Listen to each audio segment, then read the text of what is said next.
Hello guys, welcome back to my YouTube channel and welcome to Likop TV. So ayan guys, for today's video guys ay maliligo si Tico. Yan, yung aking second pet. Yan, hello. Yan guys, si Tico maliligo. Yan, si Tico. Huwag muna kumalaw kasi para mapreskohan. Ay, huwag mo gagalawin yung camera natin. Ito ang pakialaman niya. Tico, hindi niya para mapreskohan, diba? Salamat nga, pinapaliguan ka. Diba? Ay, ang bait-bait ka ni Tico. Ang bait-bait ng Tico na. Sanay yan maligo. Sanay yan maligo si Tico. Ayan. Ayan guys, si Tico naligo kasi kailangan din panisan-nisan naligo sila once a week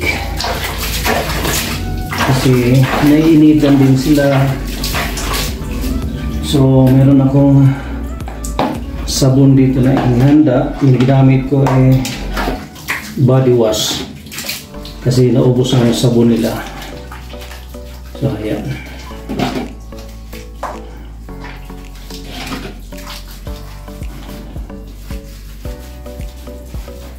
So ayan guys, hindi naman sila marumi kasi dito lang naman sila sa room ko, hindi naman sila lumalabas. Ayan. Ikaw marumi. Mga Persian cat ito guys, Persian cat. Ayan.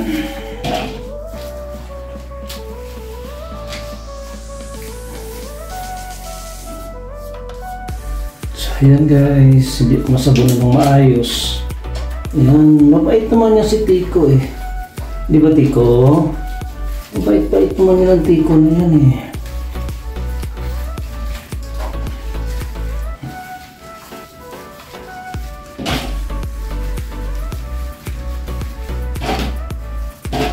Doon sa pinagkuhaan ko nito, yung nagbigay nito, ito sila na magkakapatid.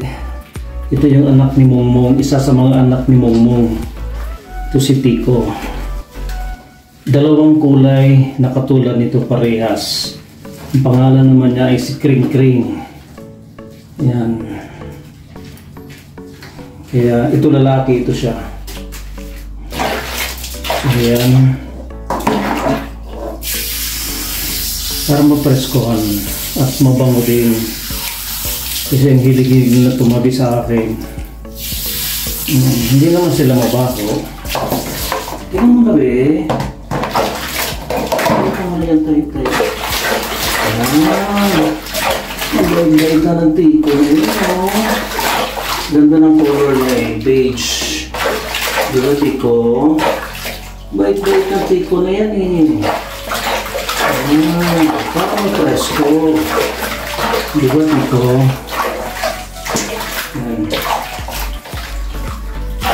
Pa-spray tayo para mapresko din. Para mapreskohan ka. Naguli-guli ang ating baby Tico.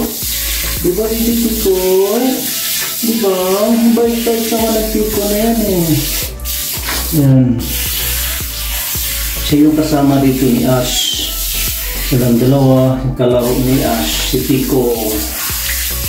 Ayan.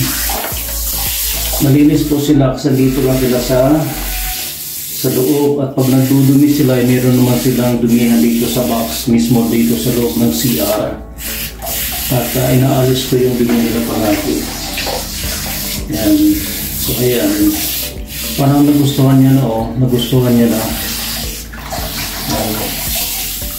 Hindi na siya gumagalaw. Di ba Tico? Ang sarap Tico maligo. Di ba? O para mapreskohan. Ayan o, di ba? Gusto ni Tico maligo. Sanay kasi ito maligo doon sa kanila. Sanay ito maligo. Palagi itong pinapaliguan ni Luciani. 8 sila. Lagi ito silang nasa CR. Yan. Yan. Tingnan mo, hindi na siya gumalaw kasi gusto na niya. Pero yung ibang pusa, pag hindi nasanay sa tubig, yun, tumatakbo, tumatalon kung ano, magkakabulan kayo. Pero ito, mabait ito. Kasi pag yung pusa ay maliit, parang nasanay sa tubig, maligo, yun, sasanay din yan, hindi ka mahirapan magpaligo. Diba, Tiko? Bait-bait ang Tiko na yan eh. Yan. Tiko mo, nagbabad na siya, hindi na siya gumalaw. Gusto na niya.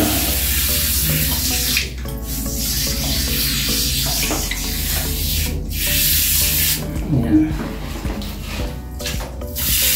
Gusto na niya magbabad tuloy. Yan, hindi na siya gumalaw. Si Asi, medyo gumalaw pa nga. Pero ito hindi. Yan. Yan. Sarap maligo. Ano, Tiko? Ang sarap-sarap naman maligo na yan eh. Ang presko-presko niyan eh. Parang mas mapreskohan sila paminsan-minsan. Kasi kailangan din nila minsan mapasa yung katawan nila ng tubig. Yan. Hindi na siya gumalaw. Nagustuhan na yan. Sana minsan makita ko na lang kayo dito nagbabat na sa tubig. Siguro ang saya ko. Diba? Pupunasan ko na lang kayo. Para hindi na ako mahirapan maghawak sa inyo o magkuhan. Yan, next time, piniti ko. Next time makita ko kayo nakababad na kayo sa dalawang sa plangganan ni As. Diba? Para masaya. Diba? Pupunasan ko na lang kayo. Sabihin niya, dito, naligo na kami ni Tita As, o ni Ate As, di ba? Yun. Mabait ito si Tiko malambing, makulit nga lang. Super kulit na ni Tiko, pero mabait siya at malambing. Oo. So, ayan na, tapos na tayo. Tapos na tayo, be. Ha? Tapos na tayo. Sige, magpatuyo na tayo, patuyo na. Sige, magpatuyo na si As. Yan, yan. Yan. Pigaan natin si As, si Tiko. Yan, malaki na nga siya eh. Ba, Tiko?